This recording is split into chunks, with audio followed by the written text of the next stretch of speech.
Oi, para pecinta film, selamat datang kembali di Story Cuts. Pada kesempatan kali ini, Story Cuts akan mencoba membahas film Korea lawas yang berjudul Veteran. Sedikit gambaran untuk kalian yang tak menonton filmnya, di mana menceritakan seorang detektif senior di kepolisian yang bisa dibilang tak segan untuk meringkus penjahat incarannya. Bahkan detektif ini memiliki reputasi yang cukup baik sebagai sosok tangguh di kepolisian. Detektif tersebut tak sengaja terlibat dalam sebuah kasus penganiayaan seorang sopir yang disinyalir dilakukan oleh seorang anak konglomerat yang seenaknya menganggap manusia seperti hewan yang tak ada harga dirinya. Bahkan anak konglomerat tersebut bisa dibilang melakukan serangkaian aksi kriminal dari korupsi, pemerasan, bahkan pembunuhan. Tetapi anak konglomerat tersebut tak kunjung ditangkap pihak berwajib sebab dirinya menggunakan koneksi orang tuanya serta menyuap kepolisian untuk membungkam pihak berwajib. Sebagai seorang detektif senior, dirinya harus berhadapan dengan berbagai macam masalah untuk menyeret serta menangkap anak konglomerat itu. Akankah detektif tersebut berhasil meringkus serta membawa anak konglomerat itu ke meja hijau? Daripada penasaran, kita langsung saja ke kisahnya.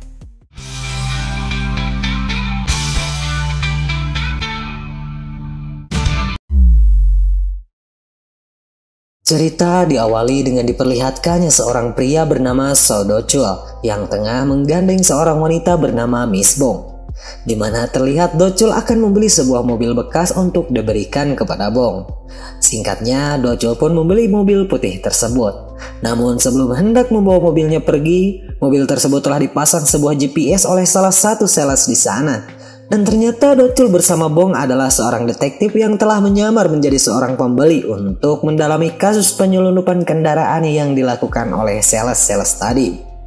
Singkatnya, kini sales atau para mafia mencoba untuk mengambil kembali kendaraan yang dijadikan umpan oleh Do-chul. Hingga akhirnya Bong yang melihat kamera CCTV melaporkannya langsung kepada leadernya yang bernama Oh Dal-suk. Di sisi lain, kini mobil tersebut tengah direcah atau dimodif ulang untuk diselundupkan ke negara lain oleh para antek-antek mafia. Namun tak disangka jika Do-chul seorang diri bersembunyi di dalam bagasi mobil tersebut membuat para mafia itu terkejut. Dan kita diperlihatkan jika Do-chul adalah seorang detektif yang sangat jago berkelahi.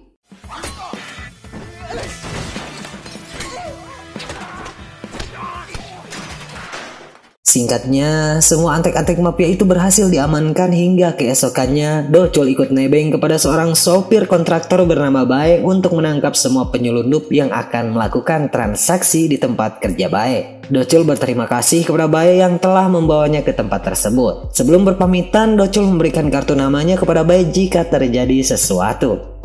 Malam harinya, kini Do-chul bersama rekan-rekannya telah standby untuk menangkap para mafia serta penyelundup tersebut. Hingga akhirnya Do-chul pun menghampiri para mafia itu sambil menari-nari serta diikuti oleh polisi yang baru tiba. Hingga akhirnya para mafia serta penyelundup itu berhasil ditangkap. Singkat cerita, Do-chul kini diundang oleh salah satu produser film untuk dijadikan konsultan di sebuah film yang akan digarapnya, hingga memperkenalkan Do-chul kepada seorang pengusaha muda yang telah mensponsori filmnya tersebut yang bernama Jo Tae-oh dari perusahaan Jinsin Group. Namun saat itu Do-chul begitu awas memperhatikan tingkah laku Tae-oh yang terus-terusan mendengus serta tak segan-segan untuk melecehkan wanita yang ada di hadapannya. Hingga Do-chul pun hanya bisa tersenyum serta memberitahu Tae-oh untuk jangan pernah mendekati serta terkena masalah. Atas kejadian yang dilihatnya semalam, kini Do-chul menceritakannya kepada Dal-suk jika dirinya akan sangat mencurigai serta akan mengawasi Tae-oh karena perilakunya yang terlihat seperti pecandu narkotika. Namun Dal-suk yang mendengarnya itu menyuruh Do-chul untuk selalu berpikir positif kepada orang lain. Sementara itu scene berpindah ke sopir kontraktor yaitu Bae, yang mana Bae ikut demo bersama para buruh serikat karena gajinya yang tak kunjung diberikan. Tetapi asisten atasannya itu tak memberikan alasan sedikit pun hingga menyuruh semua yang berdemo untuk menunggu manajernya. Hingga sampai malam hari Bae masih tetap berada di sana untuk mempertanggungjawabkan gajinya yang belum dibayar oleh si manajer yang bernama John. Kala itu Bae mempertanyakan gajinya serta kontrak kerjanya yang diputus secara sepihak. Namun John yang hanya diperintah oleh pemilik perusahaan tak bisa memperjuangkannya, serta menyuruh Bae untuk pergi sambil mendorongnya. Bae yang tak memiliki power untuk melawan manajernya itu berusaha untuk meminta bantuan Do-chul lewat telepon. tetapi teleponnya itu tak diangkat Docul. Keesokannya Tae-oh yang tiba di kantornya melihat seorang pria bersama anaknya berdemo di depan gedung milik Tae-oh untuk menagih gajinya yang belum dibayar. Tae-oh bertanya kepada Direktur Choi yang sekaligus bawahannya tentang masalah tersebut hingga menyuruh Direktur Choi untuk membawanya ke ruangan Tae-oh demi citra perusahaannya.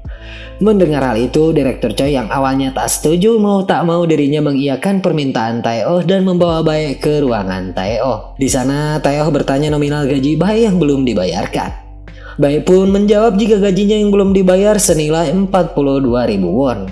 Mendengar nominal tersebut, Tae-oh yang terlahir kaya raya merasa jika gaji Bae tak ada apa-apanya hingga terbesitlah di pikiran Tae-oh untuk membawa Jun ke ruangan tersebut dan memberikan sarung tinju kepada Bae serta Jun untuk bertarung di hadapannya.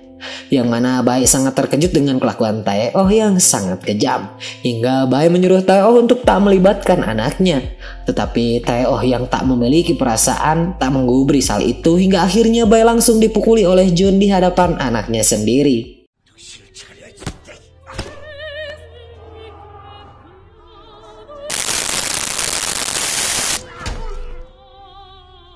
Bae yang kini dipenuhi luka membuat Tae-oh begitu senang hingga memberikan upah 100 kali lipat di atas gaji Bae sekarang. Namun Bae yang kini merasa tak ada harga dirinya membawa anaknya keluar hingga menangis sejadi-jadinya di toilet. Singkatnya, Bae mengantarkan anaknya untuk naik taksi, tetapi dirinya tak ikut masuk ke taksi tersebut. Sementara itu, Docul yang tengah beristirahat untuk makan siang, dirinya ditelepon oleh seseorang hingga dirinya bergegas untuk mendatanginya. Dan ternyata Docul ditelepon oleh anaknya Bae yang terlihat begitu sedih serta murung, hingga berkata jika ayahnya terjatuh dari tangga. Tak lama dari itu, istri Bae yang sedang menjelaskan kepada polisi di distrik tersebut menghampiri Docul, yang mana Docul berkata jika dirinya adalah teman Bae sekaligus seorang detektif di distrik lain. Singkatnya, polisi yang bersama dengan istri Bae menjelaskan jika Bae melakukan demo di kantor pusat untuk menagih gajinya yang tak kunjung dibayar, hingga menjelaskan kronologisnya kepada Docul jika Bae jatuh dari atas tangga. Namun untungnya Bae tak sampai meninggal, tetapi sekarang keadaannya sangat kritis. Polisi di distrik tersebut menjelaskan dari pihak perusahaan merasa jika Bae tak dikontrak oleh perusahaan, serta pihak perusahaan telah membayarnya hari itu juga. Tetapi Bae kini dalam keadaan kritis membuat masalahnya sulit dipecahkan. Kini Docul pun berusaha untuk menghibur anak Bae, tetapi anak Bae berkata jika ayahnya tak salah, tapi kenapa ayahnya bisa dipukuli? Mendengar ucapan anaknya Bae seperti itu, Docul pun merasa ada yang tak beres, hingga dirinya kini mendatangi kantor polisi setempat dan menyuruh polisi itu untuk mengecek semua CCTV. Tetapi polisi di sana terus beralasan. Melihat hal itu, kepala polisi di sana justru malah mengusir Docul dari kantornya karena dianggap telah mengganggu pekerjaan kepolisian. Docul yang tak pantang menyerah, dirinya mendatangi kantor Tae-oh untuk menyelidikinya sendiri, hingga bertemu dengan Direktur Choi dan meminta izin untuk memeriksa kamera CCTV di kantor tersebut. Tetapi Direktur Choi menjawab jika kasus yang sedang didalami Docul saat ini telah ditangani oleh kepolisian setempat. Mendengar hal itu, Docul merasa tak dianggap sebagai seorang detektif hingga marah-marah tak karuan di kantor tersebut. Sementara itu, Tae-oh yang merasa kesal karena kasusnya semakin panjang, dirinya pun kini terlihat sedang latihan bela diri untuk menghilangkan kekesalannya.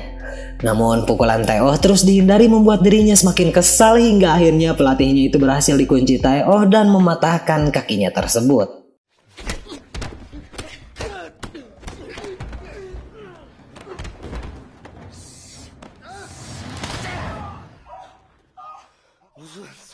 Tak sampai di situ, Tae-oh kini memecat pelatihnya tersebut. Singkatnya, Tae-oh kini dihampiri Direktur Choi yang memberitahunya tentang detektif bernama Docul yang mengatakan jika Docul mengenal Tae-oh secara pribadi. Tetapi Tae-oh tak terlalu menganggap ucapan Direktur Choi itu. Direktur Choi mengatakan jika pihak rumah sakit yang tengah merawat Bae berhasil disuap hingga tak akan ada catatan medis yang dibuat serta menyebutkan jika Bae benar-benar cedera karena jatuh. Kini Docul bersama dengan Oh Dal-soo dimarahi oleh atasannya sebab merasa jika Docul telah mencoreng nama baik kepolisian, khususnya tempat mereka bekerja. Sebab Docul telah ikut campur dalam kasus yang tengah diinvestigasi oleh kepolisian distrik lain. Sementara itu, Direktur Choi kini terlihat tengah berbicara dengan istri Docul yang membicarakan tentang suaminya itu. Di mana tujuan sebenarnya Direktur Choi adalah meminta istri Docul untuk menahan serta memberitahu Docul untuk tak ikut campur dalam urusannya sambil memberikan sebuah tas mewah yang di dalamnya terdapat beberapa gepok uang tunai. Sambil berkata jika Direktur Choi mengetahui kondisi keuangan Docul sedang mengalami kesulitan. Tetapi istri Docul merasa jika dirinya direndahkan hingga tak menerima uang tersebut sambil marah-marah. Hingga akhirnya istrinya itu mendatangi Docul ke kantornya serta membentak-bentak Docul sebab merasa jika istrinya itu telah dipermalukan oleh perusahaan Jinsin karena Docul telah membeberkan keuangannya yang mengalami kesulitan. Mendengar alasan tersebut, Docul pun balik memarahi istrinya sebab Docul tak pernah mengatakan apapun kepada orang lain tentang rumah tangganya.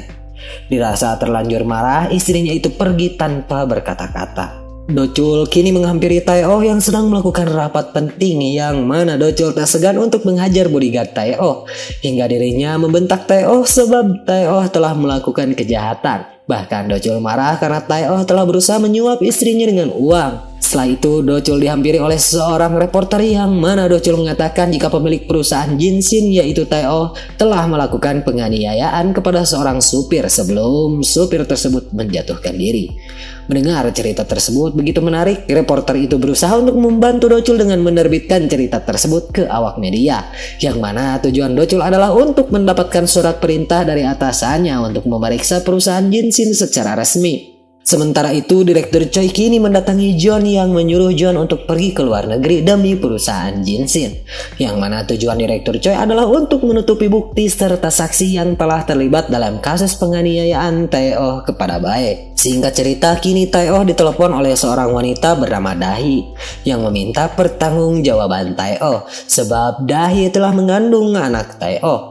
Mendengar hal itu, Tae-oh yang kini diselimuti masalah menganggap Dahi telah mempersulitnya hingga Tae-oh mengancam Dahi untuk tak mengungkap kehamilannya jika ingin nyawanya selamat. Saat ini Tae-oh bersama Direktur Choi tengah berada di kediaman ayah Tae-oh, yang mana ayah Tae-oh memarahi Direktur Choi karena tak bisa mengatasi kasus anaknya hingga tak segan-segan untuk memukuli Direktur Choi.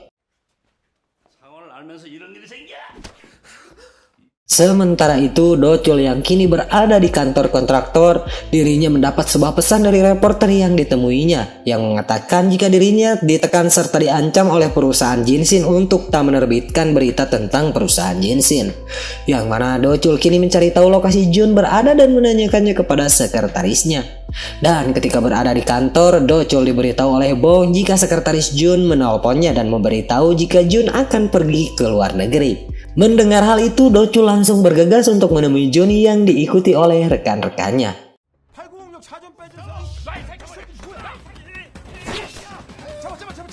Jun yang mengendap-endap untuk kabur akhirnya berhasil tertangkap. Tetapi rekan kerja Docul yang baru saja diangkat menjadi detektif tertusuk yang mengakibatkan kepala kepolisian atau atasan Docul marah besar hingga menyuruh tim Docul untuk membawa orang yang akan bertanggung jawab atas semuanya.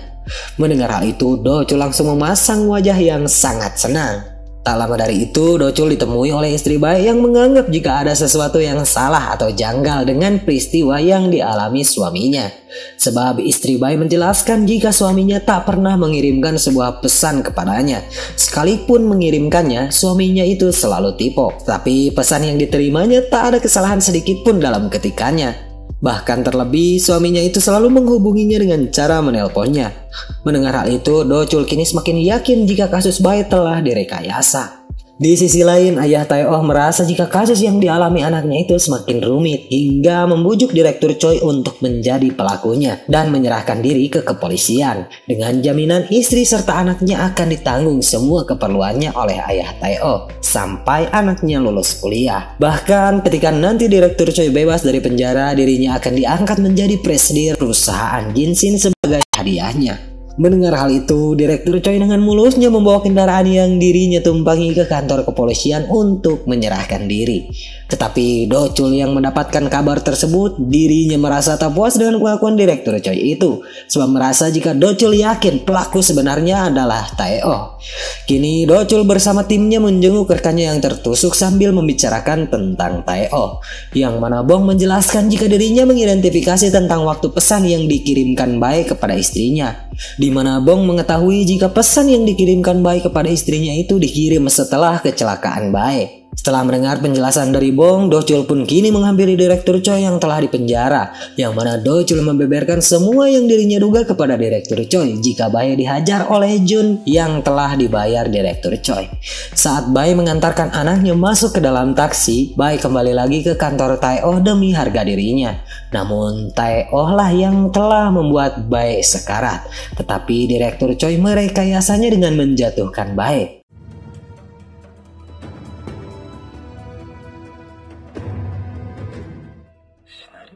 Setelahnya, Do-chul diberitahu oleh mantan pelatih Tae-oh yang sebelumnya dipatahkan kakinya, yang mana pelatih tersebut memberitahu jika Tae-oh besok akan pergi ke luar negeri untuk menyelamatkan diri, dan malam harinya Tae-oh akan mengadakan sebuah pesta untuk merayakan kepergiannya esok hari. Kini Do-chul bersama Dal-soo meminta izin kepada atasannya untuk memberikan sebuah surat perintah untuk memeriksa tempat pesta Tae-oh, yang mana Do-chul akan membuktikan ucapannya jika Tae-oh adalah orang yang memiliki reputasi berbahaya serta sekaligus seorang kriminal. Mendengar hal itu, atasan Do-chul berusaha percaya kepada bawahannya hingga memberikan izinnya kepada Do-chul. Kini semua rekan Do-chul telah standby menunggu aba-aba dari Do-chul, yang mana kini Tae-oh muncul dengan menggandeng seorang aktris. Tetapi Tae-oh diikuti oleh seorang wanita yang sebelumnya meminta pertanggungjawaban kepada Tae-oh bahwa dirinya hamil, yaitu Dahi. Tae-oh yang tak bisa menahan amarahnya mencoba untuk membunuh Dahi saat itu juga. Tetapi kini Do-chul memberikan aba-aba kepada semua rekannya untuk melancarkan aksinya itu.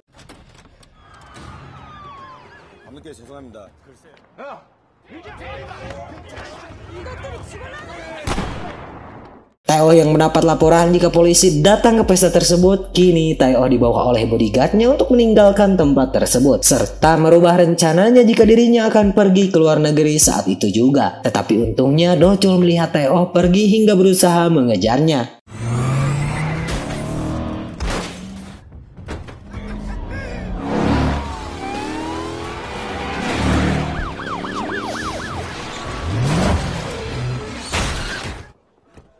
Do-chul kini berhasil membuat Tae-oh keluar dari mobilnya. Tetapi Do-chul kini harus berusaha melawan Tae-oh dengan berusaha untuk bersembunyi dari kamera CCTV. Sebab Do-chul tahu jika kepolisian dilarang memukul serta melukai seseorang sebelum mengatakan peringatan merandanya. Kini kita diperlihatkan kemampuan Do-chul serta Tae-oh dalam hal bela diri.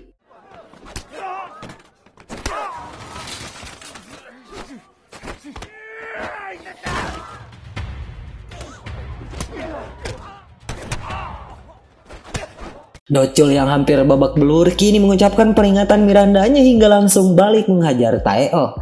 Tetapi Do-chul yang hampir tumbang kini dirinya memborgol tangan Tae-oh bersama dengan tangannya sendiri untuk menjegal Tae-oh kabur. Singkat cerita, kini Tae-oh bersama dengan Direktur Choi berhasil dibawa ke meja hijau. Dan film pun berakhir. Terima kasih untuk kalian yang telah menontonnya hingga akhir. Jangan lupa dukung terus channel ini untuk berkembang lebih baik lagi. Dan jika ada saran dan masukan, tulis saja di kolom komentar. Sampai jumpa di kisah selanjutnya. Goodbye.